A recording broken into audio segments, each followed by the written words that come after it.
Bonjour à toi. Alors aujourd'hui, on va prendre un objet, cette pomme, comme étant le symbole de l'unité.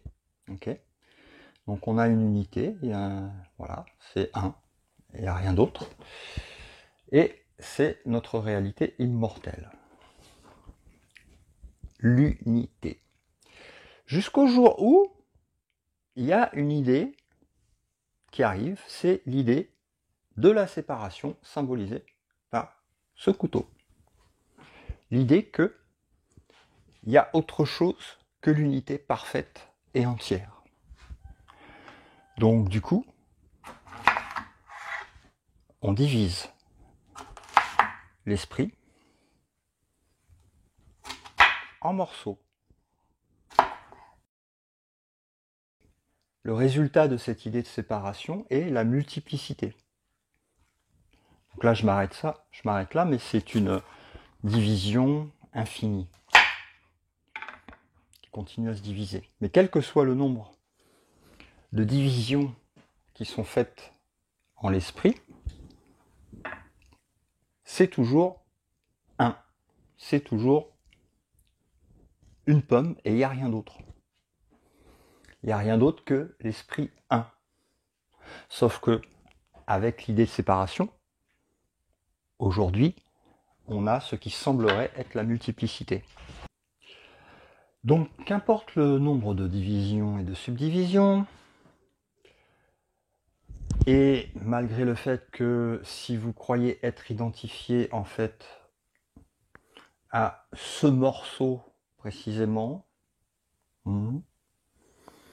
et que ce morceau il est très bien et celui-là il est pas très bien, celui-là il est mieux, celui-là il est moins bien, le bien et le mal quoi, voilà, le bien et le mal, le plus et le moins, qui est le résultat de l'idée de la séparation. Donc, tant que vous croyez être identifié à ça, représenté par un corps physique, une âme personnelle, quelque chose de séparé, d'accord, eh ben, on va dire que tu t'es mis dans le pétrin.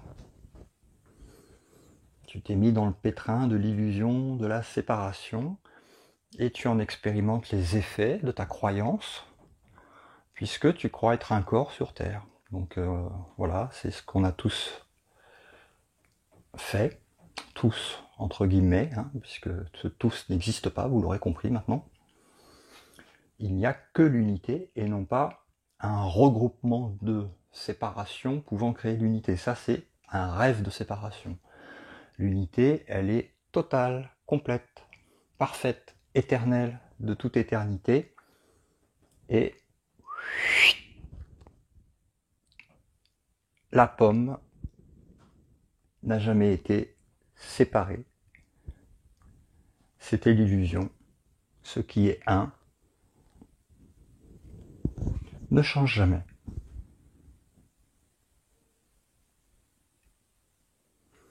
Donc qu'est-ce qui se passe quand l'esprit qui croit être séparé, moi-je, l'ego, juge quoi que ce soit qui paraît être extérieur maintenant à sa petite identité personnelle et séparée, eh ben, il maintient l'idée de la séparation, que la séparation s'est produite, et donc il en expérimente les effets, puisque sa volonté et son choix de croire à ça génèrent la manifestation de sa croyance.